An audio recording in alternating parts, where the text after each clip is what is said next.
আমরা ব্যাকফুটে কবে ছিলাম? পত্রিকায় দেখেছি যে এরকম কথা এসছে, কিন্তু আমরা ব্যাকফুটে ছিলাম এটা আমি দেখিনি। কোনো চাপে নাই। আপনারা ইউরোপিয়ান ইউনিয়নের অ্যাম্বাসেডর কিছুদিন আগে যে বক্তব্য দিয়েছে দেখেছেন তো। আর ইউরোপিয়ান ইউনিয়ন হচ্ছে আমাদের লার্জেস্ট ইম্পোর্টার, আমাদের প্রোডাক্টের সবচেয়ে বিগেস্ট এক্সপোর্ট ডেস্টিনেশন হচ্ছে ইউরোপিয়ান ইউনিয়ন। তার ইউরোপিয়ান ইউনিয়নের অ্যাম্বাসেডর বক্তব্যটা একটু পড়ে দেখবেন প্লিজ।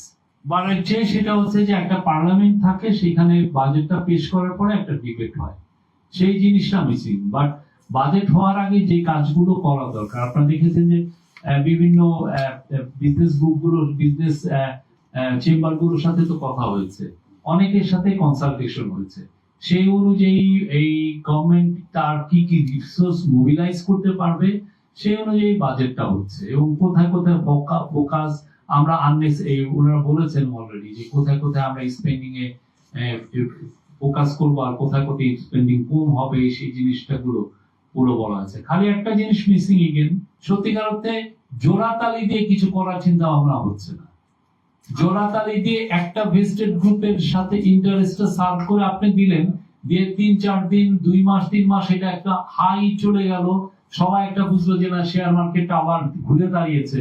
কিন্তু এই ঘুরে দাঁড়ানোর যে একটা ট্র্যাপ, এটার মাধ্যমে যে আবার কিছু লোকের পকেট মারা হচ্ছে না, এটা তো আসলে ইয়ে হচ্ছে না। সেই জন্য এইখানে যেটা করা হচ্ছে যে এটা খুব ডিপ একটা রিফর্ম যাতে হয় এবং ঘুরে দাঁড়াবে, এবং সেই অনুযায়ী কাজগুলো হচ্ছে।